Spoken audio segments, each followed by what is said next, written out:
itu, loh ini aneh ini. Saya jarang menemukan di Indonesia culture code-nya internasional. Masih bareng kita lagi di Saling Berguru bersama saya Faisal Kamal dan bareng sama Mas Ili. Halo Mas Ili. Siap. Lanjut lagi Mas Ili. Siap, lanjut lagi. Semua murid, semua guru, mari kita saling berguru. Hari ini kita lagi mengunjungi sebuah tempat di kawasan Tuntang, Salatiga, Semarang ya, Kabupaten Semarang, daerah Tuntang, namanya Kampung Beci. Kebetulan hari ini kita ketemu sama salah satu pemangkunya. Pemangkunya namanya Pak Aris. Halo Pak Aris. Ya, selamat sehat, siang, sehat, alhamdulillah. Alhamdulillah, kita ajak ngobrol masuk ke channelnya Saling Berguru Pak Aris. Siap. Channel abal-abal Pak Aris. Channel abal-abal. Oke. Abal-abal tapi profit.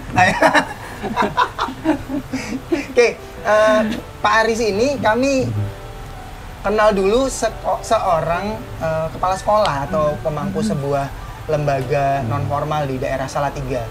Tapi ada banyak cerita yang bisa kita eksplorasi dari Pak Aris. Kita bisa ngobrol sama beliau dan kita bisa belajar bareng, berguru bareng sama Pak Aris. Pak Aris, Ya.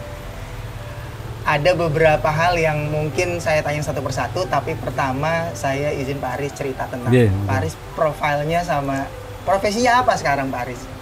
Profesi sekarang kepala sekolah. Benar ya, kepala sekolah. Jadi benar, kepala sekolah di sebuah PKBM Piulang Becik. PKBM Piulang Becik di Salatiga. Betul. Lembaga pendidikan non formal. Ya. Benar ya? Betul. Oh. Nah, profesinya hari kepala sekolah. Terus Pak Aris ini emang orang Salatiga? Ya. Memang Asli Salatiga. Asli Salatiga. Putra Salatiga. Nah, tapi saya dengar Pak Aris ini pekerjaannya nggak di Salatiga soalnya Pak. Oh iya. Nah, ceritain Pak, latar belakang profesi sampai akhirnya jadi kepala sekolah tuh kok bisa sampai ke situ? Iya, baik. Jadi memang dari kecil itu semua karena pengaruh lingkungan ya.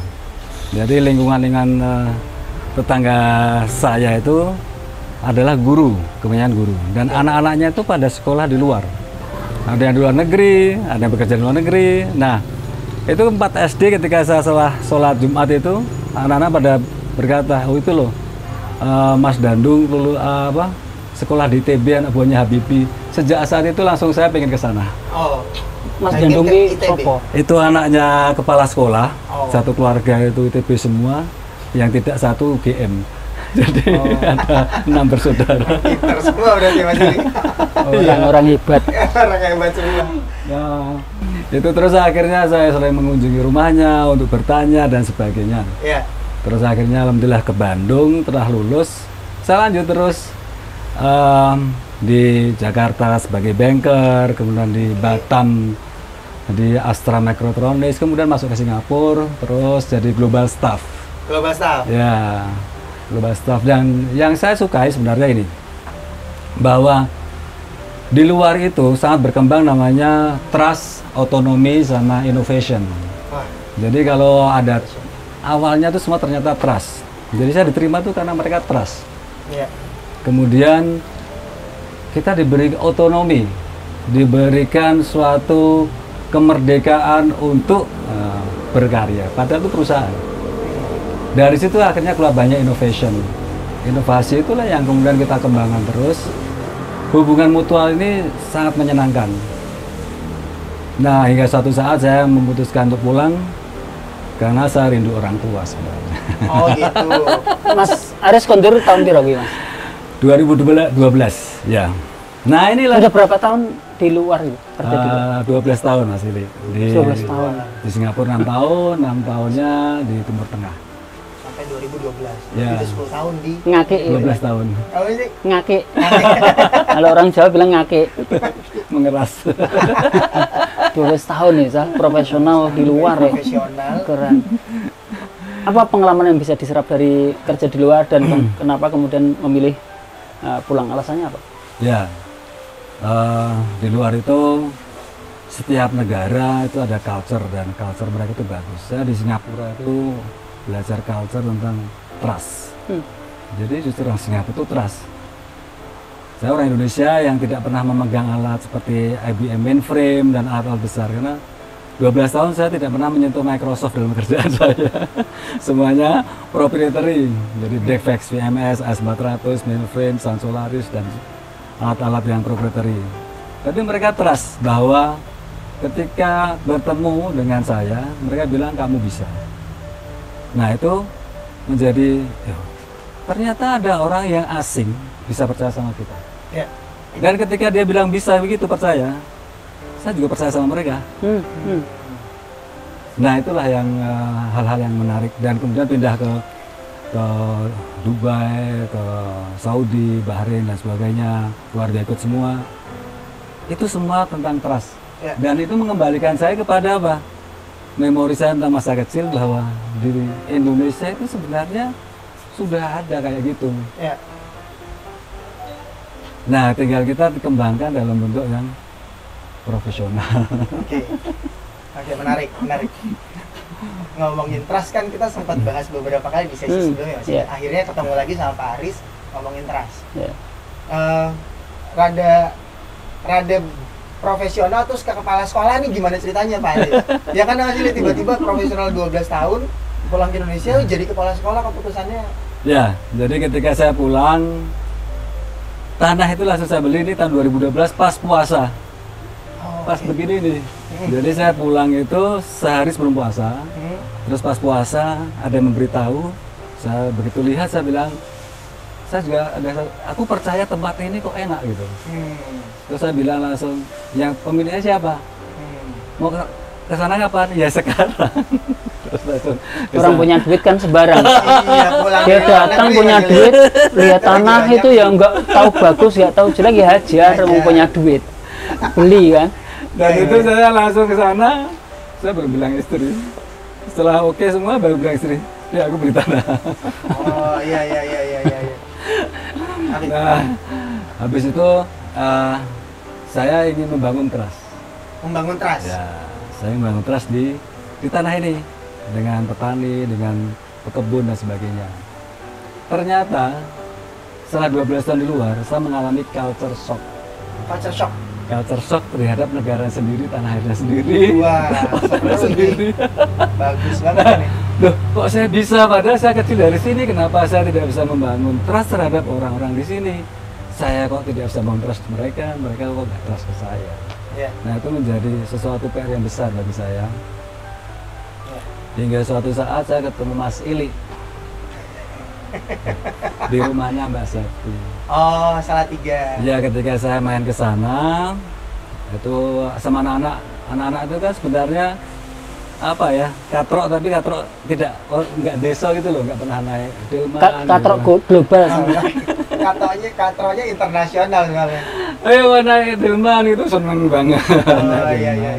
Dan tempatnya Mbak Septi kan depannya dulu tempat parkirnya delman. Kita turun di situ terus sampai ke Mbak Septi ketemu Mas Ili ini. Terus dari sedikit cerita loh, ini kok ada namanya jaringan rumah usaha, tiap rumah punya usaha. Ini kalau nggak ada trust ya mungkin. Nah saya pengen belajar, Oh. tapi belajarnya akhirnya gabung baru 7 tahun kemudian. Menarik ya. Ngegalinya seru deh Mas Ali. Nah, ide Pak Aris memutuskan untuk trust sama Mas Ili, apa pertimbangannya sampai bilang mau masuk? Gini ya, habis itu kan ada pertemuan lagi. Kita diundang Mas Ili menginap di sana satu keluarga. Berapa lama tuh tinggal di tempatku tuh? 2 malam kayaknya ya. 2 2 malam di Ya. tempat Mas Ili. Iya, Husin putranya yang barep itu di sana dirubung nyamuk, di tempat kan banyak nyamuk. Sang daerah pesisir, Sal. Itu yang rumahku yang waktu masih di bawah. Nah, itu kan tahu ini katrok internasional disamperin sama nyamuk-nyamuk di tempatku kan tahu kan, nyamuk tempatku kan punya insting, ya punya nyamuk lokal yang punya instinktif kan. Ini ya harus diajar nih, ya itu ya. Husin sampai Betul, bingung, teriak-teriak ya. bingung karena Pacar sok nggak pernah beneran gitu. terjadi kayak gitu. Di sana nggak pernah digigitin nyamuk. Nah, jadi waktu di Singapura di tempat-tempat itu nggak pernah ketemu dirubung nyamuk gitu, nggak ada experience kayak gitu. Jadi dia bingung. Sampai kemarin melarikan ini apa autan terus dikasih macam-macam obat nyamuk gitu. Iya. Kita juga ketawa sendiri sih. Tapi bagi dia, waduh, oh kayak gini ya. Nah tapi saya lihat waktu itu Kak Anies bikin desain kaos. Waktu itu masih SMA itu.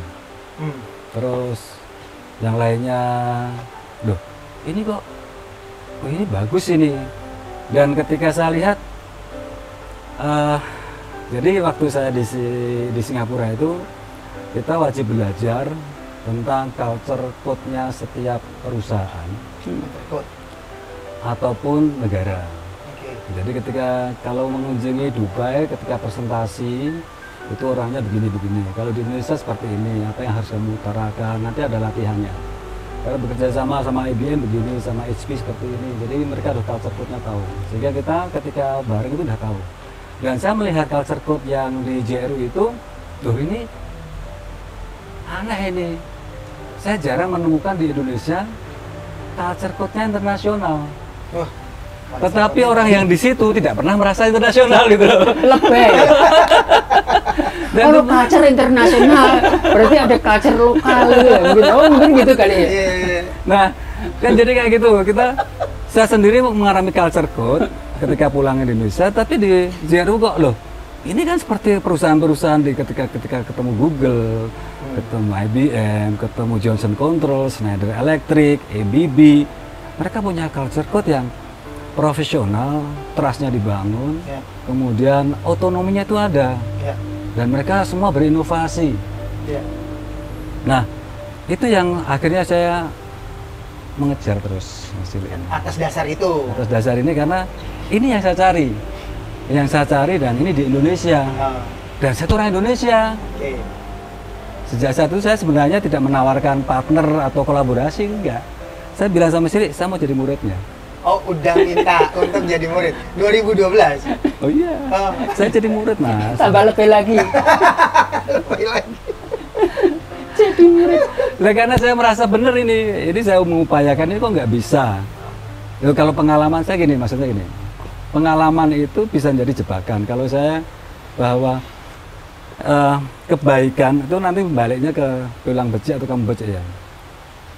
Kita kalau pernah merasa kita orang yang baik, kemudian kita mau membuat piulang becek, seolah-olah kita itu orang yang baik, terus menyebarkan kebaikan. Ya. Atau kita orang baik, kita pengen membentuk kamu becek. Kalau waktu itu pikiran saya nggak kayak gitu ketika sama istri saya, bahwa kebaikan itu proses. Nah, kesadaran itu ketika proses, saya melihat bahwa proses saya itu memang saya pengen baik. Tetapi ketika sama orang kok tidak bisa membangun trust dan dia nggak trust saya, berarti saya belum baik betul. Nah, ketika di JRU ada sebuah kebaikan, maka saya merasa ya mestinya saya harus ikut. Jadi istilah kalau kerennya itu konsekuensi logis dari keyakinan itu. Kalau saya tidak ngikut, berarti saya menghancurkan diri saya sendiri. Istilahnya tidak mengikuti keyakinan saya gitu loh. Oke, berat ini. Berat ini. Nah, itulah Maestro. Berat ini. Ya. Nah, dengan Pak Haris minta sama Mas Ili untuk gabung, untuk berguru, belajar. Tadi jadi murid soalnya bilangnya Mas Ili. Aku menggalinya sih. Lu udah minta jadi murid dari tahun 2012-an ketemu Mas Ili. Kan saya dengar kan baru gabung ke komunitasnya kan beberapa tahun setelahnya. Jawabannya di Pak Haris atau di Mas Ili ini jawabannya? Nah, jadi 2019 ya. Tapi jangan salah ya. Walaupun saya belum gabung di JRU, saya sering ketemu dan kegiatan JRU sering ketemu Mas Ili. Aktif di komunitas juga. Kalau kita bikin forum-forum, terus Mas Haris kan sering kita invite kan, datanglah di forum hidangan berulang kali ya sama keluarga juga ya. Betul. Ajak tim juga, karyawannya juga waktu itu ya. Betul. Itu saya selalu berusaha untuk mengambil pelajaran, bahkan meniru. Nah, tetapi ketika dilakukan kok nggak jadi ya. Padahal kelihatannya kok sama gitu loh. Yang diomongkan sama, terus yang pikir sama, tapi kok nggak jadi ya. Terus lagi, dan saya bikin terus. Saya nggak pernah berhenti bikin usaha. Nanti gagal, bikin lagi, gagal gitu. Dan alhamdulillah istri dan keluarga itu biasa-biasa aja sih. Ya sebenarnya, wah gini, ya nggak apa-apa namanya juga berusaha gitu ya. Hingga satu saat saya mikir, ini harus pakai wasilah ini. Harus pakai perantara ini. Nah, perantaranya Mas Sutar. Mas Sutar tadi kapan-kapan datengin sini, Iya, suruh bener. ngobrol. Kesebut nama biasanya kita kejar ke surat. Iya. Iya. Mas Sutar, aku tolong apa? Ini kalau ke Mas Silik, ini nggak mau terus ini saya anu aja lah, Mas Sutar aja ngomong ini. Aku kalau ngomong udah nggak bisa ini. Tapi bisa nggak Mas Sutar gitu? Oh ya tak usah. Ya aku kan nggak tahu juga, tapi yang itu tak omongkan. Nah kalau yang mau Mas Sutar nanti kan lain. Konsep wasilah. Nah itu sampai saya segitunya Mas. Jadi ternyata dan itu kan sebelumnya ya. Dan setelah gabung memang ada beberapa hal yang itu harus dilakukan. Jadi kita nggak bisa meniru itu hanya sebatas konsep. Oke. Bahkan mendengar saya mendengar langsung bukan kata orang lain loh. Iya. Tapi ketika tidak melakukan bersama, itu namanya yang tadi kebaikan berprosesnya itu ternyata tidak lengkap. Oh. Karena Ya karena salah satunya apa? Kurasi. Nah itu yang beda kan? iya. Ketika saya hanya Mas Silik ngomong begini dan sebagainya, saya melihat, saya melakukan. Ya. Apakah Mas Silik mengkurasi saya? Iya, Ya enggak ada. Ya, apa hubungannya? Nggak Apa ada kepentingannya? apa-apa, ya, Dan saya juga tidak meminta. Iya. Tidak ini kan. Tetapi begitu saya masuk bareng, sudah kuratorialnya itu bagi saya, wah ini bagus. Ini yang dari dulu saya cari. Jadi kalau dimarahi, loh ini yang memang saya cari. Oh, dimarahin, Pak? Dimarahin. Proses kurasinya Saya dimarahin. kan nggak pernah dimarahi orang tuh, Mas. Loh, betul saya nggak pernah dimarahi karena saya sudah dianggap berhasil begini dan sebagainya. Tapi padahal saya tuh ada yang masih kurang. Nah, saya pengen ada yang marahi saya. Pasti ada yang salah. Itu juga keyakinan. Ya. Keyakinan bahwa saya tuh ada salah gitu loh. Ya. Oke. Oke, enak tuh sebenarnya keyakinan ada salah dan saya butuh orang yang kalau aku salah dikasih tahu gitu aja. Langsung dapat kurasi feedback. Iya, Ketika betul. belajar sama Silik. Ya. Ini seru banget. Maksudnya, proses dari seorang profesional udah belasan tahun di luar negeri, punya culture profesional yang sangat baik menurutku, terus masuk pulang lagi karena latar belakangnya kan balik ke orang tua ya. Nah, aku melihatnya Mas Aris nih, konsep yang kita pernah bahas berjalan sajalah, di tengah jalan ketemu jodohnya. Tadi yang bikin berjalan saja tuh aku melihatnya Pak Aris tetap ikutan atau join kalau komunitas punya acara. Iya. Termasuk hari ini kan. Yeah. Hari ini kan kita lagi mau ada acara namanya Forum Nandur Beci. Kita di tempatnya Pak Aris nih ada acara Forum Nandur Beci. Ini forum udah Mas Silik bilang udah 6 tahun. Ada sekitar 6 tahunan forum ini berjalan.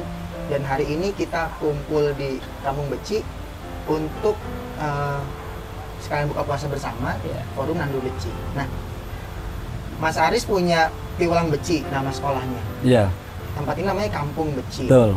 Ada forum nandur beci. Wah, Nah, itu.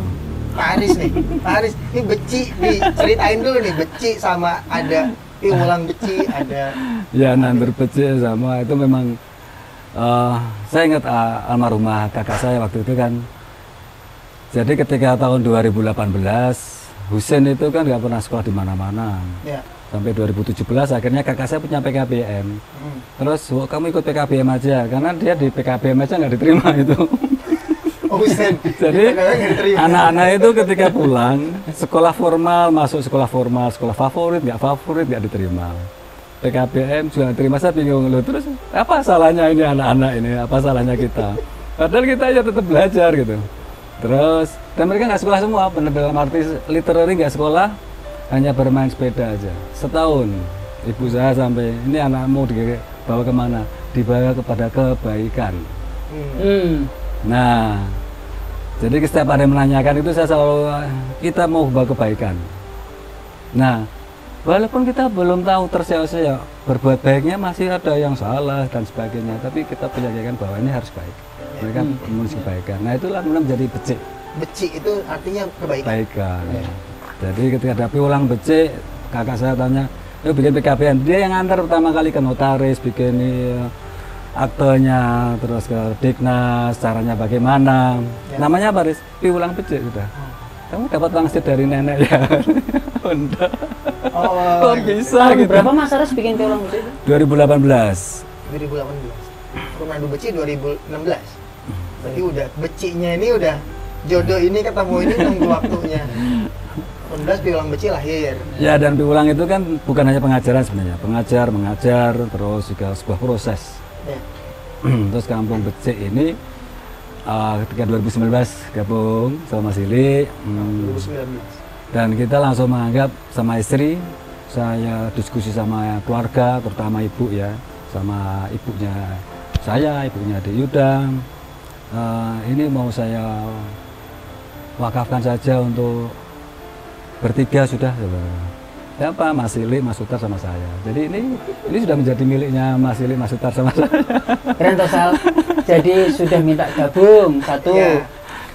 Memberi wakaf. Silakan. Wakafnya aja tanah hampir 1 hektar. Terus mulai membiayai pembangunannya. Iya. Wah, ini Baik banget. kita ini kurang apa sebenarnya? Yang becik itu siapa sebenarnya?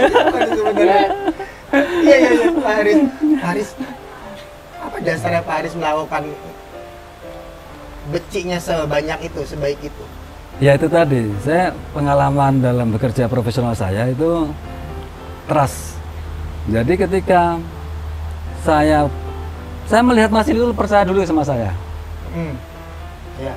Jadi sebelum saya percaya sama Mas Ili, saya ngejar-ngejar kan. Tapi begitu mulai itu Mas Ili udah percaya sama saya. Tandanya apa? Salah satunya lah langsung dibangun.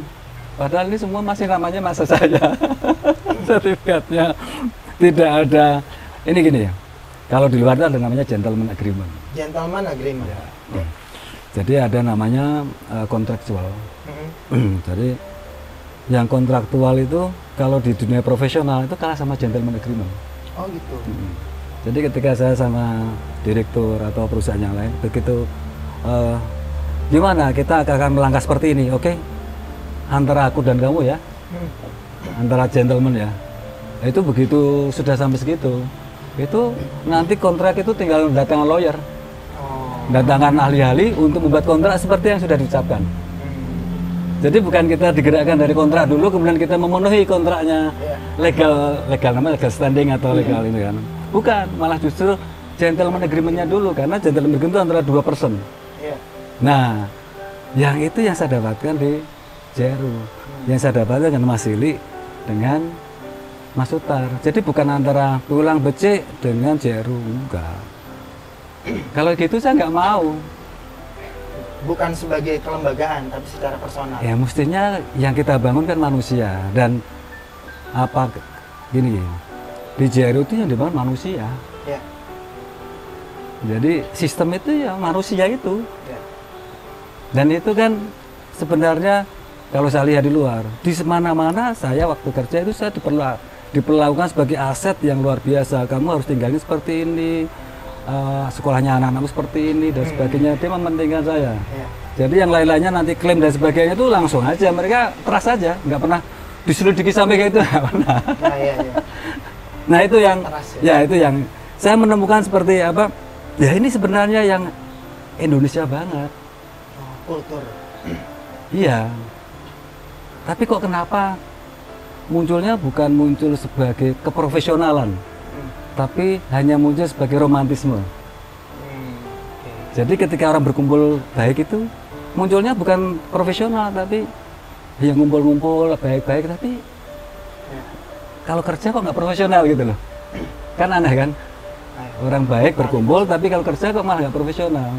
Padahal saya nggak mungkin. Oke. Mas Ili, ini banyak sekali yang digali di sesi awal ini, tapi paling saya nanya Mas Ili beberapa poin. Mas Ili, apa yang membuat Mas Ili akhirnya menerima Pak Haris dengan latar belakang Pak Haris yang seperti ini? Gini Sal, jadi intinya adalah tidak profesional. Ini profesional. Iya, enggak, artinya gini, hidup itu kan ternyata memang tidak sepraktis itu sebenarnya. Percaya nggak percaya? jadi sesuatu yang kata orang hidup itu harus profesional, kerja itu harus profesional. Aku kok justru kadang-kadang malah tidak percaya. Kamu rasain, kamu datang ke tempatku, biar ya, kamu dirimu tak bully terus ya. Nggak apa-apa. Kamu datang ke tempatku, ngerepotin, kan gitu. Terus katanya berguru, cari ilmu. Ya. Terus aku kan langsung hitung dong, apa sih yang bisa tak manfaatkan dari dirimu, kan gitu dong. Ya. Tapi kemudian dalam perjalanan pertanyaanku kepada dirimu dulu, kamu tak manfaatkan nggak? Aku malah memanfaatkan Mas Ili, Iya kan? komunitas. Ya, intinya kan justru kamu yang memanfaatkan komunitas ini kan. Setuju. Itu yang terjadi. Betul. Pun dengan Mas Aris sebenarnya. Ya. Nanti aku akan informasikan ujungnya. Sama dengan Mas Aris itu. Aku melihat hubungan kami ini ya hubungan romantisme. Romantisme. Tentu karena ada yang menyebabkan. Ya. Dua orang yang menyebabkan. Orang pertama yang menyebabkan aku kenal sama beliau adalah Pak Dodi sama Bu Septi. Itu. Terima kasih sekali kepada Pak Dodi dan Bu Septi karena mengenalkan kami berdua. Ya. Yang kedua, tadi dia bilang bahwa gimana sih cara masuk ke komunitas gitu. Terus kan beneran nggak ngomong sama aku gini gitu gini tuh, ayo Mas gabung, aku butuh apa, nawarin waktu itu. Aku tahu Mas Aris kan gitu. punya segudang uang gitu, kemampuan gitu. Terus aku bilang, alah kita berteman aja, kita bersaudara aja cukup. Jadi gitu. udah mau saya kirim nggak boleh? Oh gitu. Iya, udah dikirim Udah itu. minta terus. Iya, Mas Aris tahu kan kalau kirim kan bukan pasti bukan 100 juta, 200 juta. Tahu kan maksudnya? Ya. Mas, aku tolong dikirim misalkan 400 juta atau 500 juta. Dan kira-kira dikirim nggak sama Mas Aris? Kirim. Iya. Dan pasti juga nggak akan profesional karena hanya percaya. Karena percaya itu kan sebenarnya nggak profesional. Nggak profesional. Nah, rupanya hidup kita ini memang sebaiknya dimulai dengan sesuatu yang persis seperti yang dimulai Pak Aris tadi ngomong, trust. Trust itu segampang orang itu membuka diri saja di awalnya. Ya. Artinya membuka diri itu bukan profesional. Kebayang nggak maksudku? Ya. Pak Aris tuh ya, kemudian tiba-tiba percaya dengan saya misalkan. Ya. Terus landasannya apa? Ya landasannya sesederhana karena yang membawa kan Bu Septi. Berarti yang baik Bu Septi karena Pak Aris percaya dengan Bu Septi. Ya. Karena kebetulan Pak Dodi adalah teman kuliah atau teman sekolah waktu SMA atau apalah gitu. Nah kalau saya ngeliat Pak Dodi ITB, ngeliat beliau ITB, aku sekolah jurnalistik. Jurnalistik pun nggak rampung, cuma semester 3. Sekolahku yang aku sekolah itu sekarang sudah gedungnya udah ambruk di Semarang sana. Bayangin, berarti aku kan lihat Pak Aris dan Pak Dodi itu sangat tinggi kan, dan itu benar. Maka bangunan yang harus dimulai oleh kita itu hidup itu semudah untuk membuka diri saja dan kita belajar untuk mempercayai siapapun yang hadir di hadapan kita. Itu pelajaran paling dasar hidup sih sebenarnya. Kalau kita memulai dari itu, kalau teori kan bahkan orang bule yang menemukan, padahal nggak gitu. Bahkan di agama ada yang orang bule menamakan the secret law of attraction. Itu apa dulu? Membuka diri dulu. Nggak ada teori tarik menarik itu kalau kita itu nggak membuka diri itu dulu, itu nggak ada. Kalau di agama di Islam itu sangat jelas tentang bagaimana berprasangka baik itu. Nah intinya itu sih. Maka ketika Mas Aris barengan berjalan dengan kita itu, apakah Mas Aris itu gabung kemudian menjadi guru? Kan tidak. Nyatanya Mas Aris kan banyak sharing juga di tempat kita. Yang justru saya bersyukur adalah sekarang ini aku diajak barengan belajar sama dia, bahwa dia menyebut aku gurunya itu urusan dia bukan urusanku gitu loh. Udah nggak penting buat aku, itu kayak hidupku itu udah serelaks itu. Jadi aku nggak terganggu sama kamu nyebut aku guru, dia nyebut aku guru, itu dobol semua itu. Dobol itu kalau bahasa Jawa itu Semarang itu udah kasar banget. Jadi itu namanya bullshit. Nah, bullshit itu tuh berarti tai kebo ya? Bullshit tai kebo. Jadi kebanyakan kita banyak sembunyi sih. Tujuannya sesederhana bahwa kemudian apa yang bisa saya manfaatkan ketika dirimu hadir ke tempatku, langsung otakku itu otak fulus soalnya. Tapi kan tentu bukan semata-mata soal fulus yang langsung harus didapatkan, nggak gitu dong. Tapi bagaimana aku juga harus berupaya satu membuka diri, kemudian bagaimana nanti dirimu bareng-bareng belajar sama kita dalam waktu kurang dari setengah tahun, toh nyatanya kamu terus kemudian jadi punya kesempatan growing. Kamu kan bukan bodoh, kamu kan pinter cari duit, kamu tuh semuanya bisa. Tetapi sama juga Pak Aris tuh, apalagi kan 12 tahun di luar, pengalaman globalnya juga luar biasa. Sama Pak Aris, dirimu sama. Kadang-kadang tidak berani mengembalikan semuanya kepada kekayaan lokal itu yang sebenarnya sudah ada di kita. Makanya aku kalau bilang sama Mas Aris, Mas pilang becikmu ki kurikulumnya kurikulum ngawur lah wis. Kurikulum yang benar-benar ala kaspuan gitu. Karena itu yang sebenarnya aku lakukan di rumah. Anakku pertama namanya Anis, kedua Salma, ketiga Nabila. Ini ilmu kurikulumnya kurikulum kasepuan. Pokoknya mempercayai apa yang sudah dikatakan orang sepuh dulu. Banyak nanti kapan-kapan kita kupas. Misalkan aku bisa bilang, mikul dhuwur mendem jero. Mikul dhuwur mendem jero. Terang Mas Aris. Aduh, Itu keren salah. itu nanti aja. Tapi artinya Mas Aris sudah tanya Mas Aris. Kasihan dia. Apa Mas Aris? Mikul dhuwur itu mikul itu Menjunjung suatu kebaikan itu setinggi-tingginya sebenarnya. Mendem jero itu nggak usah lah sesuatu apa yang berbeda itu sudahlah diendapkan saja. tuh. Nggak usah ditumbul-tumbulkan. Tuh artinya tuh. Oh itu kan dalam banget. Kalau Rapi Pilih Warhamdi Waras Wajburni itu kalau nggak salah artinya adalah ya Allah tutuplah aibku. Wah itu kalau kita mau intinya kan membuka diri. Narik. Itu ya, jadi mana yang guru itu nggak ada di tempat kita. Bohong itu. Jadi jangan percaya.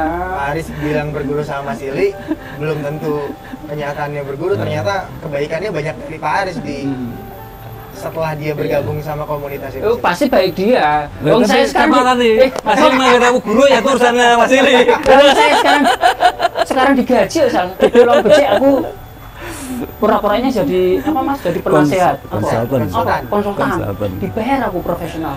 Dikasih saham kepemilikan. Dan aku nggak pernah memulai. Hanya karena aku membuka diri. Ya, jadi gampang itu aja. Ya benar ya Mas ya? Ya, betul. Terus ini yang nanti kita cerita di sesi berikutnya kayaknya cerita tentang ini kampung becek ini. Yang kemudian sama-sama ini mau dibawa kemana? Ya sama-sama nggak ngertinya. Yang penting kita Pak Aris membuka diri, aku membuka diri. Lah di sinilah sebenarnya aku berdua ini saling mencoba sesuatu yang tidak pas. Ini kan sebenarnya kan kita bukan nyari yang cocok. Kalau udah cocok kan kita nggak usah bicarakan Pak. Betul. Justru yang kita sedang cari Tosal adalah sesuatu yang berbeda terus. Tapi berbeda itu buat kemudian Pak Aris dan aku tidak menjadikan baper. Sama kan konsep kita sama kan? Setuju. Kamu sama Pak Aris kan juga harus begitu juga. Itu Sal. Siap. Menarik untuk kita bahas di sesi selanjutnya Pak Aris. Kita nanti sambung ke part 2-nya ya Pak Aris ya. Siap. Terima kasih banyak. Terima kasih banyak Mas Ili. Terima kasih Mas Mas Aris. Ili, terima kasih Sudah Pak Aris. ikut. Terima kasih. Baik teman-teman, terima kasih masih bareng sama kami. Kita ketemu di sesi selanjutnya di channel Saling Berguru. Assalamualaikum warahmatullahi wabarakatuh. Waalaikumsalam warahmatullahi wabarakatuh. Alhamdulillah.